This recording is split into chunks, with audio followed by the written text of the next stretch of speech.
যে এত মানুষ আসে সবাই যে আমার বাধা ধরা কাস্টমার তা না, কিন্তু কোথাও গিয়ে সোশ্যাল মিডিয়ার একটা ক্রেজ আছে, সোশ্যাল মিডিয়া দেখে মানুষজন আসছে। এবার তুমি বলতে পারো যে এত মানুষ আসছে, এবার এই মানুষজন যে এত এত মানুষ যে আমার কাছে আসছে, এই বিজনেসটাকে আমি কন্টিনিউ যদি 6 মাস বা 1 বছর চালাতে পারি, তাহলে ভাববে যে আমার এখানে ক্রেডিট আছে। কারণ মানুষ সোশ্যাল মিডিয়া দেখে একদিন আসে, আর সত্যি সোশ্যাল মিডিয়া দেখেই এত মানুষ আসে। কোথাও গিয়ে যখন কিনা তারা এসে রিয়ালাইজ করবে যে না হ্যাঁ জায়গাটা ভালো, বিরিয়ানিটা সুস্বাদু, তখন কি হবে, মানুষ কাস্টমার রোটেট হবে। আজকে যে আসলো 1 সপ্তাহ পরে আসবে, এরকম করে করে আস্তে আস্তে মানে কাস্টমারের লেভেলটা বজায় থাকবে। কিন্তু এখন যদি প্রথমে হ্যাঁ আমার অনেক কাস্টমার আছে যারা আসে, আর এখন অনেক মানুষ যারা ভিড় করে, সত্যি কথা বলতে এটা সোশ্যাল মিডিয়ার ক্রেজ, আর কিছু না। নমস্কার, শুভ সন্ধ্যা। আর এই সুন্দর সন্ধ্যাকে আরও সুন্দর করে তুলতে আমি স্নেহা চলে এসেছি আজ আপনাদের আড্ডা ঘরে আপনাদের সাথে আড্ডা দিতে। আর এই আজ আড্ডা ঘরে যিনি রয়েছেন তার আসল নাম আপনারা খুব কম মানুষ চেনেন। তার আসল নাম হচ্ছে দীপঙ্কর অধিকারী, কিন্তু আপনারা সকলে যে এক নামে সকল মানুষ চেনেন সেটা হচ্ছে আমেরিকান দাদা। তো ফার্স্টেই দীপঙ্কর দা, তোমার কেমন লাগছে আমাদের এই আড্ডা ঘরে এসে? দেখো, আমি একই কথা বলি, যে সোজা কথা আমি সোজাভাবেই বলি। তো এটা আমার ফার্স্ট টাইম যে আমি কোনো স্টুডিওতে এসে ইন্টারভিউ দিচ্ছি। এটা একটা আলাদা এক্সপিরিয়েন্স হবে, আর এটা সারা জীবন আমার মনে থাকবে যে প্রথম আমি এই স্টুডিওতে এসে ইন্টারভিউ দিয়েছি। এরপরেও যদি কোনো সময় দিই বা ভবিষ্যতে আমি এগিয়ে যাই, এই দিনটার কথা মনে থাকবে সারা জীবন। অবশ্যই আগাবে, শুরু যখন পথ চলা শুরু যখন আগাতে তো হবেই। তো তোমার এই আমেরিকান বিরিয়ানি কত দিনের দোকানটা? আমেরিকান বিরিয়ানি দেখো, আমার দোকান এখনো 3 বছর হয়নি। এই জুলাই মাস আসলে 3 বছর হবে। মানে এখনো হয়নি? না, এখনো 3 বছর হয়নি, 2.5 বছর। লকডাউনের পরপর থেকে, সেকেন্ড টাইম যে লকডাউন হলো তার পরপর থেকে আর কি দোকানটা শুরু করে। তো দোকানটা সম্পূর্ণ কি তোমার নিজের হাতে তৈরি? হ্যাঁ একদম, ছোট থেকে। মানে দোকান তো অ্যাকচুয়ালি ছিল না, আমি যখন শুরু করেছিলাম তখন ওই আমার যেখানে বসতাম ওই সামনে একটা টুল ছিল প্লাস্টিকের, তার উপরে একটা গামলা রাখতাম, তার উপরে একটা হাঁড়ি রাখতাম, আর উপরে একটা উপরে একটা ছাতা ছিল শুধু। তো এইভাবেই শুরু হয়েছিল। আর এখন এমন কিছু হাইফাই হয়নি এখনো, তবে আশা রাখি যে হয়তো ভবিষ্যতে একটুখানি সেট আপটা বড়ো করবো, আরও সুন্দর করে করব। এখন যেরকম আছে আগের থেকে অনেক ভালো। তো তোমার তো এই দোকানের আগের নাম আমরা সকলেই জানি, নাম ছিল পেটুক। তো এই পেটুক থেকেই যে আমেরিকান দাদা হওয়ার যে জার্নিটা, বা এই আমেরিকান দাদা কেন হলো নামটা? দেখো, পেটুক দোকানের নাম আমার এখনো আছে, মানে মানুষের মুখে চর্চা নেই সেটা। ব্যাপারটা যে একটা মানুষের যেমন ভালো নাম আর ডাক নাম থাকে, সিমিলার লাইক সেরকমই বলতে পারো যে আমার একটা মানুষের হয় না যে ভালো নামটা আধার কার্ডে প্যান কার্ডে সবসময় থাকে, আর ডাক নামটা মানুষ সবসময় ডাকে, সেরকম আমার দোকানের সব মানে ডকুমেন্টসে পেটুকই আছে। কিন্তু ওই কোথাও গিয়ে ডাক নামের মতন আমাকে আমেরিকান দাদার বিরিয়ানি, মানে এটা প্রচার হয়ে গেছে সোশ্যাল মিডিয়াতে, ওর জন্যই আমেরিকান দাদার বিরিয়ানি। তো অনেক তো বিরিয়ানির দোকান আছে এখন, অনেক চারিদিকে বিরিয়ানির দোকান, এদিক ওদিক যেদিকেই তাকাই বিরিয়ানির দোকান। তো তোমার বিরিয়ানিতে এমন কি স্পেশালিটি রয়েছে যার জন্য মানুষ দূর দূর থেকে না আমেরিকান দাদার বিরিয়ানির দোকানে যেতে হবে এই ভেবে যাচ্ছে? দেখো, সত্যি কথা বলতে আমার দোকানে যে এত মানুষ আসে সবাই যে আমার বাধা ধরা কাস্টমার তা না, কিন্তু কোথাও গিয়ে সোশ্যাল মিডিয়ার একটা ক্রেজ আছে, সোশ্যাল মিডিয়া দেখে মানুষজন আসছে। এবার তুমি বলতে পারো যে এত মানুষ আসছে, এবার এই মানুষজন যে এত মানুষ যে আমার কাছে আসছে, এই বিজনেসটাকে আমি কন্টিনিউ যদি 6 মাস বা 1 বছর চালাতে পারি, তাহলে ভাববে যে আমার এখানে ক্রেডিট আছে। কারণ মানুষ সোশ্যাল মিডিয়া দেখে একদিন আসে, আর সত্যি সোশ্যাল মিডিয়া দেখেই এত মানুষ আসে।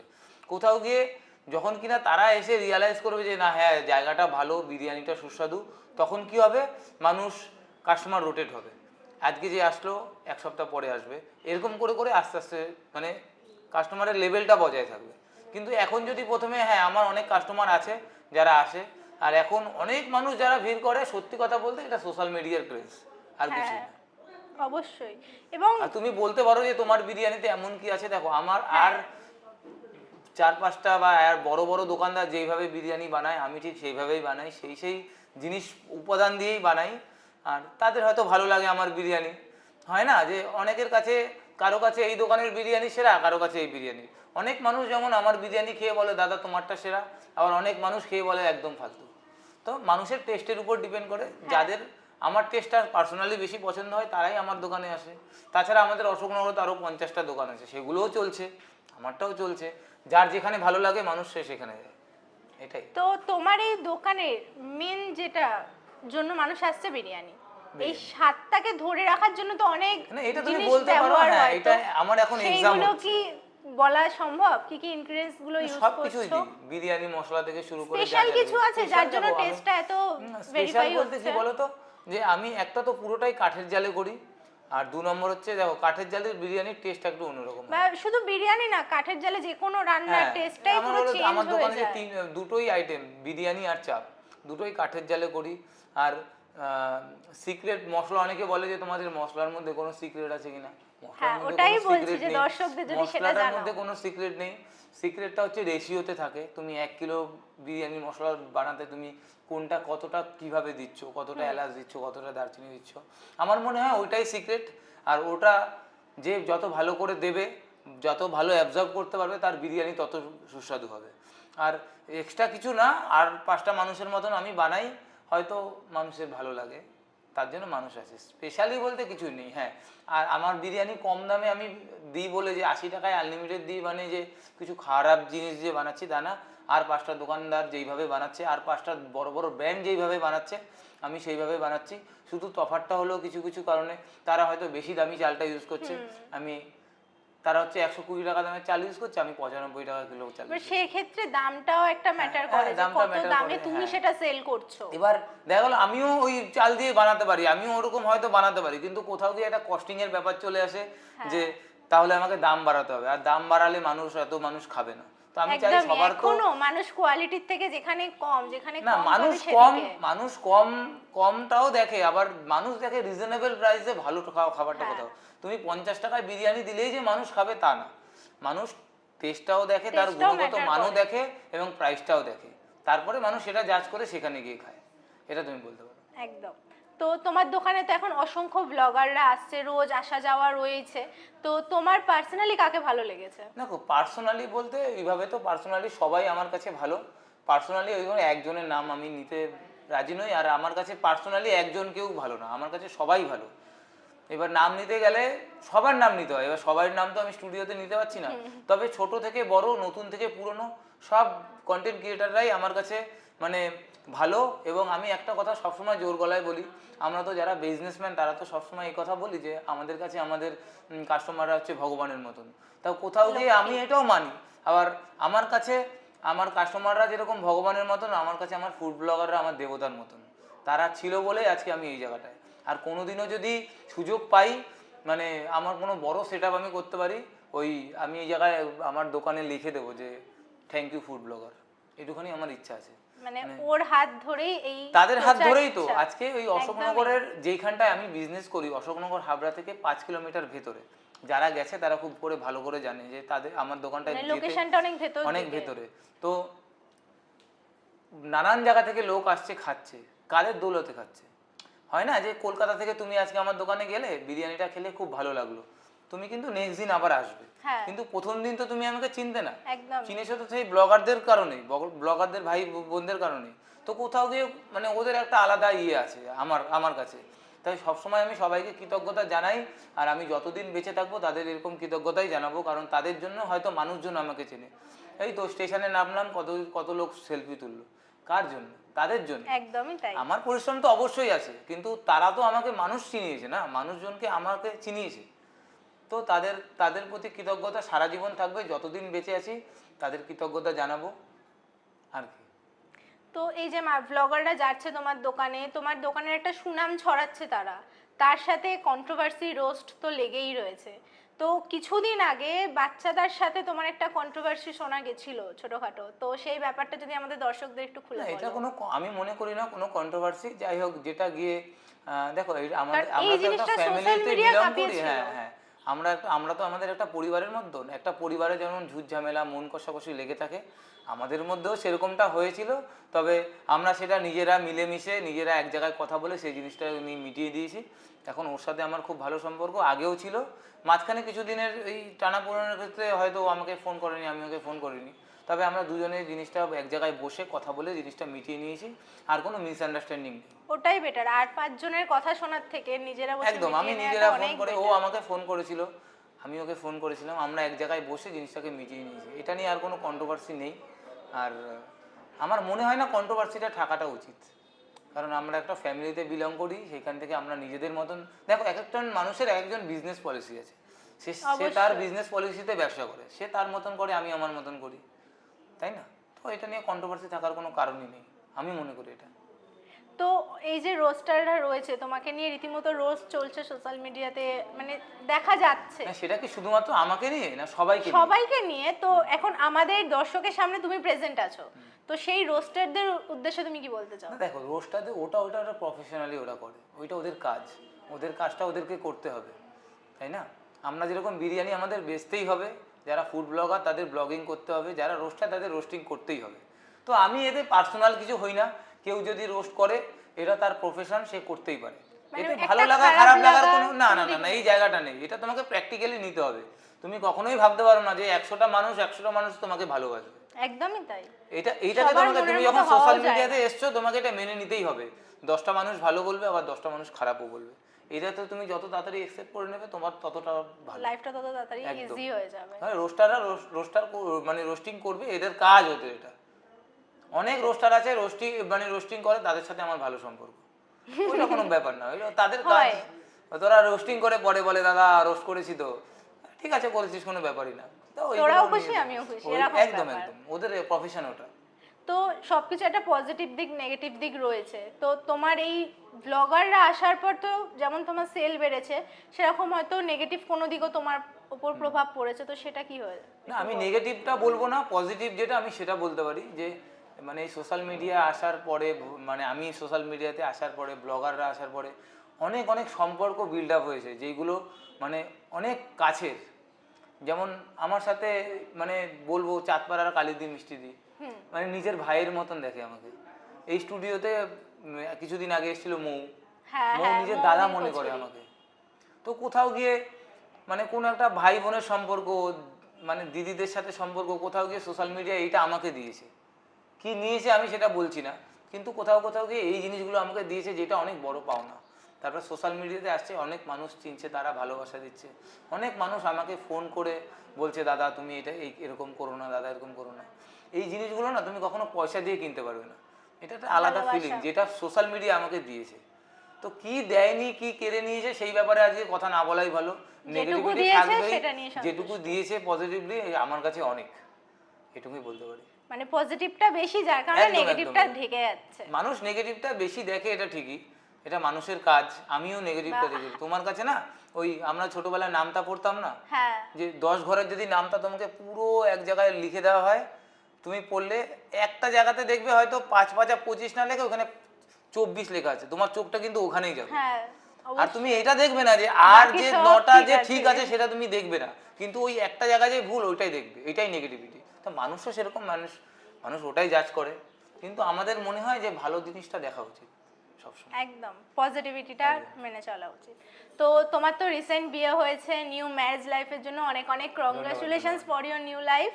তো বৌদি, মানে তোমার ওয়াইফ, আমাদের বৌদি, তো তার তোমার লাইফে এবং তোমার বিজনেসে তার অবদান কতটা? না আমার লাইফে বা আমার বিজনেসে তার কন্ট্রিবিউশনটা যে বিয়ের পরে সেরকম না, আমাদের দীর্ঘ 12 বছরের রিলেশনশিপ, মানে লাভ ম্যারেজ। আর ও বিয়ের আগে পর্যন্ত আমার দোকানে এসে কাজ করেছে আমার সাথে কাঁধে কাঁধ মিলিয়ে, যখন আমার পাশে কেউ ছিল না আমার ফ্যামিলি ছাড়া, তখন আমার সামর্থ্য ছিল না একজনকে রাখার। তো সেই সময় থেকে এসে কাজ করেছে আমার সাথে, আমার ফ্যামিলি আমার সাথে ছিল, আমার বৌদি, আমার বউ, আমার মা। তো এরা মানে এই 3 কিলো চাল থেকে 100 কিলো হওয়া পর্যন্ত এরা সাক্ষী আছে আমার সাথে, এরা কাঁধে কাঁধ মিলিয়ে আমার সাথে কাজ করেছে। মানে বৌদি বিয়ের আগে পর্যন্ত এসেও আমার দোকানে কাস্টমার যারা ছিল, যারা খেয়ে যেত, সেই এঁঠো পাতা পর্যন্ত উঠিয়েছে, আবার আমার সাথে বিরিয়ানিও কেটেছে। আমার বৌদিও তাই, আমার মাও তাই। তো এরা তো ছিল। আর এরকম সাপোর্টিভ লাইফ পার্টনার মানে মানুষের থাকলে, যেই মানুষ থাকবে আশা করি তার মানে তাকে আটকাতে পারবে না, তার মানে সে যদি চেষ্টা করে সে উপরে উঠতে পারবে। এরকম একজন মানুষ চাই, সাপোর্টিভ মানুষ, যে সারাদিন এনকারেজ করবে, পাশে থাকবে, পাশে নিজের মতন করে থাকবে, নিজের মতন করে নিজের কাজটা করবে। এরকম মানুষ থাকলে আমার মনে হয় খুব ভালো। আর আমি ওকে পেয়ে অনেক হ্যাপি, ভালোই আছি। এরকমভাবে সারা জীবন থাকতে চাই, বিজনেস নিয়ে, ফ্যামিলি নিয়ে, ওকে নিয়ে, সবাইকে নিয়ে। হ্যাঁ, তুমি বলতে পারো এই যে যারা আমার শুভাকাঙ্ক্ষী আছে, যারা সোশ্যাল মিডিয়াতেও আমাদের একটা ফ্যামিলি আছে, কোথাও গিয়ে তারাও আমাদের সেই ফ্যামিলির বাইরে না, হ্যাঁ, তারাও আমাদের ফ্যামিলি, অবশ্যই। সবাইকে নিয়ে ভালো থাকতে চাই, ভালোভাবে জীবন কাটাতে চাই, এই ব্যাস এটাই, আর কি চাই? একদম, আর কি চাই? ভালোবাসা পাচ্ছি, বিজনেস হচ্ছে, সব কিছুর উপরে তো এই পেটের জন্যই তো মানুষ সব কিছু করা, পয়সা করির জন্য সব কিছু করা। তো কোথাও গিয়ে পয়সা মানে পয়সাটাও আসছে, মানুষের ভালোবাসাও পাচ্ছি, ফ্যামিলি নিয়ে ভালো আছি, আর কি থাকতে পারে একটা মানুষের লাইফে? আর কি চাহিদা থাকতে পারে? তো আমেরিকান দাদা তোমার নাম, তো তুমি যখন আমেরিকাতে ছিলে তখন কি করতে? আমি তো আমেরিকাতে না, আমি দীর্ঘ 7 বছর আমার টোটাল এক্সপিরিয়েন্স। কখনো কখনো দুবাইতে ছিলাম, ওমানে ছিলাম, ওমান থেকে আমার লাইফ মানে শুরু আর কি জার্নি। তো তারপরে লাস্ট আমেরিকা থেকে বাড়ি চলে আসা। তো ও, কি বলবো, মানে অ্যাজ এ শেফ আমি কাজ করেছি 7 বছর। আচ্ছা, আর ওই 7 বছরের এক্সপিরিয়েন্সটাকে কাজে লাগিয়ে আমি এখন আমার বিজনেসটা করছি। এক্সপেরিয়েন্সটা ওখান থেকে গেইন করেছো ওইখান তাহলে? থেকে গেইন করে আমি আমার বিজনেসে সেটা রেখেছি। জানি না আমি আজকে কতটা সাকসেসফুল, তবে যতটুকু হয়েছি নিজের এক্সপিরিয়েন্সে, মানুষের ভালোবাসায়, ফুড ব্লগারদের সহযোগিতায়, আমার ফ্যামিলির সহযোগিতায়, বন্ধুবান্ধবের সহযোগিতায়, তো যতটুকু করতে পেরেছি তাদের ইয়েতে। আমার পরিশ্রম তো থাকবেই, সেটা আছে, অবশ্যই, সেটা তো না থাকলে হয় না। সেটা হবে না। তো তাদের ভালোবাসায় করেছি, জানি না কতদূর পৌঁছেছি। আশা রাখি যে মানে আমেরিকান দাদা বা পেটুকের ব্রাঞ্চ একটা থেকে দুটো, দুটো থেকে তিনটে আগামী দিনে হবে। অবশ্যই। তোমাদের সাপোর্ট থাকলে অবশ্যই হবে। তো দেশের বাইরে তো অনেক দেশে থাকা হয়েছে, মানে আমাদের নিজস্ব দেশের বাইরে, তো কোন দেশটাকে বেশি ভালো লেগেছে? দেখো, ভালো লেগেছে বলে ভালো লাগা বলতে, দেখো ইন্ডিয়ার বাইরে যদি কোথাও ছিলাম, বেশি হতে ওমানে ছিলাম বেশি দিন। আচ্ছা, ওমানটাও একটা নিজের দেশের মতন হয়ে গেছে, অনেক ভালো লাগা, অনেক স্মৃতি ওখানে কতদিন রয়েছে। ওখানে ছিলে তুমি? ওখানে 3.5 বছর ছিলাম। অনেকটা। তো ওইটা নিজের মতন হয়ে গেছে। আর বলবো অ্যাডজাস্ট করতে প্রবলেম হতো? প্রথম 1 মাস খুব কেঁদেছি, খুব কেঁদেছি। আর আমি একটা কথা বলবো না, যারা যারা বিদেশ যায়, বিদেশ গিয়ে যদি যদি এমন মানুষের কাছে যদি ফার্স্ট 7 দিনে যদি আমাদের কাছে পাসপোর্ট থাকতো না, আমরা গেলেই পাসপোর্টটা ওরা নিয়ে নেয়। তো যদি পাসপোর্টটা আমাদের কাছে রেখে দিত, কোথাও গিয়ে অর্ধেক মানুষ যারা বিদেশ গেছে ওই 7 দিনে পালিয়ে চলে আসতো। বিদেশ লাইফটা নট ইজি লাইফ, ওটা একটা অবশ্যই। মানে বন্দি কারাগারের পুরো মতো। কালচারটাই মানে আমি আলাদা কিরকম ওখানে। করতাম জানো তো, সকালবেলা ঘুম থেকে উঠতাম, ডিউটি যেতাম, ডিউটি থেকে এসে কানে হেডফোন লাগিয়ে খাটে বসে মোবাইল দেখতাম, ডিউটি যেতাম, আসতাম, মোবাইল দেখতাম, ডিউটি যেতাম। মানে লাইফটা আমাদের এরকম ছিল, বন্দি জীবন। ঘোরাফেরা এখানে যেমন একটা স্বাধীনতা, নিজের সেটা দেশের একটা স্বাধীনতা আলাদা, নিজের জায়গায় বসে ব্যবসা করো। দেখো, অনেকে বলতে পারো দাদা তুমি ইউএস থেকে ফিরে এসে অনেকে কোশ্চেন করে যে ইউএস থেকে ফিরে এসে তুমি ফুটপাতে কেন ব্যবসা করছো? প্রথমত বলে নিই, ওটা ফুটপাত হলেও ওটা আমার নিজস্ব জায়গা, নিজের বাড়ির উপর আমি বিজনেস করছি। আর আমি সবসময় একই কথা বলি, দেখো তোমাকে যদি কেউ বলে যে তুমি এই বাঘাযতীন থেকে সকালবেলা ডেলি প্যাসেঞ্জার করে বনগা যাবে, তুমি পার মান্থ 10,000 টাকা ইনকাম করবে, আবার তুমি তোমার বাড়িতে বসে কোথাও যেতে হবে না, তুমি পার মান্থ 10,000 টাকা ইনকাম করবে, তুমি কোনটা বেছে নেবে? অবশ্যই নিজের এলাকা, নিজের বাড়ি, নিজের এলাকা। আমারটাও সেরকম, আমি যদি সেই টাকাটা যদি আমি এইখানে ইনকাম করতে পারি, আমি কেন আমি দূরে যাব কেন? তার আর আমার ফিরে আসার অনেক কারণ আছে, যেই কারণগুলো আমি সোশ্যাল মিডিয়াতে কখনো বলতে চাই না। আমি চাই মানুষ আমাকে আমার বিরিয়ানি নিয়ে চিনুক, আমি মানুষকে সিম্পেথি দিয়ে আমাকে চেনাতে চাই না। আমি চাই আমার পরিচয়টা আমার বিজনেস নিয়ে হোক। ওর জন্য আমি কেন এসেছি আমি বলি না, 2-1 জায়গায় মুখ খুলে ফেলেছিলাম, হয়তো তারা জানে, কিন্তু এটা আলাদা একটা ব্যাপার আছে কেন আমি এসেছি, সেটা আমি সোশ্যাল মিডিয়াতে অন্তত বলতে চাই না। কিছুটা পার্সোনাল থাকে। আমি চাই না যে মানুষ আমাকে সিম্পেথি থেকে চিনুক, আমি চাই সিম্পেথিটা মানুষের 1-2 দিন থাকে, কিন্তু আমার বিজনেস নিয়ে যদি মানুষ আমাকে চেনে সারা জীবন আমাকে মনে রাখবে। তার জন্য আমি সোশ্যাল মিডিয়াতে কখনো বলি না, আর বলবো না। অনেক কারণ আছে ওইখান থেকে ফিরে আসার, তো যেগুলো আমি বলতে চাই না। তো আমাদের দর্শকের উদ্দেশ্যে, যারা মানে তোমাকে চেনে এখনো হয়তো তোমার দোকানে গিয়ে উঠতে পারেনি, তো তাদের জন্য যদি দোকানের ফুল অ্যাড্রেসটা একবার বলে দাও। দেখো, তোমরা যারা শিয়ালদা থেকে আসবে, মানে কলকাতা লাগোয়া আসবে, তারা তো বনগা লোকাল অথবা হাবড়া লোকাল অথবা গোবরডাঙ্গা লোকালে অশোকনগর রোড নেমে যাবে। অশোকনগর রোড নেমে যশোর রোডে আসতে 30 সেকেন্ডের মতন সময় লাগে। যশোর রোডের অপোজিট থেকে অটো স্ট্যান্ড আছে, ওই অটো স্ট্যান্ডে গিয়ে শুধু বলতেই হবে আমি আমেরিকান দাদার দোকানে যাব, এক নামে নিয়ে আসবে। আর হাবড়া থেকে মানে বনগা সাইড থেকে যদি কেউ আসতে চায়, হাবড়ায় নামতে হবে। হাবড়ায় নেমে হাবড়া স্টেট ব্যাংক অফ ইন্ডিয়ার ব্রাঞ্চ আছে, ওই ব্রাঞ্চের অপোজিট থেকে দেবীনগর কাকপুলের অটো ছাড়ে, ওই অটোতে শুধু গিয়ে বলতে হবে আমেরিকান দাদার দোকানে যাব। আর যদি কেউ মনে করে পার্সোনালি আসবে, রিজার্ভ করে যে কোনো স্ট্যান্ডে গিয়ে বললেই হবে আমেরিকান দাদার দোকানে যাব। ওই নামটা ইউজ করলে একদম হ্যাঁ, দোকানে একবারে চোখ পৌঁছে বন্ধ যাওয়া করে যাবে। নিয়ে আসবে, এইটুখানি আমি বলতে পারি। এইটুখানি পরিচিতি হয়েছে ভগবানের আশীর্বাদে। তো তোমাকে অসংখ্য ধন্যবাদ তোমার ব্যস্ততম সময় থেকে বার করে আজ আমাদের এই প্রোগ্রামে আসার জন্য। তবে বারবারই বলবো, আমি এরপরে যদি আমার লাইফে সারা জীবনে যদি 100টা স্টুডিওতেও যাই, আজকের দিনটা আমার কাছে স্মরণীয় হয়ে থাকবে, আর আজকের দিনটা আমি মনে করে রাখবো। এটা আমাদের কাছেও আমি একটা এখন পাওয়া। পর্যন্ত তাকে কৃতজ্ঞতা জানাই। এখন হয়তো আমার কাছে অনেক বড় বড় দাদারা আসে, ব্লগাররা অনেক বড় বড়, যাদের আমি কল্পনাও করতে পারিনি যারা কোনোদিন আমার কাছে আসবে ওই গ্রামের মধ্যে। আমি এখন পর্যন্ত সেই প্রথম যে আমার দোকানে ভিডিও করে গেছে তার নাম আমি এখন পর্যন্ত নিই, তাদের নাম। তার নামটা যদি আমাদের দর্শকের সামনে প্রথম দেখো, প্রথম হচ্ছে আমাদের অশোকনগরের বাঙালি স্ট্রিট ফুড আছে, ও করেছে। তারপরে আরও অনেক আছে, সিজি3 স্টোরি আছে, পায়েলের রান্নাঘর, ফুড পিপল, তারপরে ফুডি গ্রেড আছে, অনেক নাম, 100 and above, দাদা বৌদি ব্লগ, তারপরে যাদের নাম বলে শেষ হবে না, অনেক লোক। আমি সবার নাম হয়তো নিতে পারছি না, যাদের নাম নিতে পারলাম না তাদের কাছে ক্ষমা পাচ্ছি আমি, ঠিক আছে? তো তারা এসছে, সবাই আমাকে ভাইরাল করেছে। আর আমার এই যদি আমি পরিচিতি বাড়িয়েছে। যা আমার যদি বিজনেসে যদি আমার 10%ও সাকসেস হয়, তার মধ্যে ওদের কৃতিত্বটাই অনেক। আমি এটুকুনি বলতে পারবো, মানুষজনকে আমাকে চিনিয়েছে ওরা। তো তোমাদের অসংখ্য ধন্যবাদ। যাদের নাম নিতে পারলাম না, প্লিজ তোমরা পার্সোনালি হয়েও না, ঠিক আছে? তোমরা আছো বলেই আমরা আছি। আমরা অ্যাকচুয়ালি প্রত্যেকের পরিপূরক আছে। ওরা আছে বলেই আমরা আছি, আমরা আছি বলে আমাদের কন্টেন্টটা কোথায় একে অপরেরকে জড়িয়ে। ওরা ফুড ব্লগিং করে আমরা বেশি বলে, আর আমরা বেশি বলেই ওরা ব্লগিং করে। কোথাও আমরা একে অপরের পরিপূরক। আমাদের একটা কমিউনিটি আছে, একটা ফ্যামিলি আছে।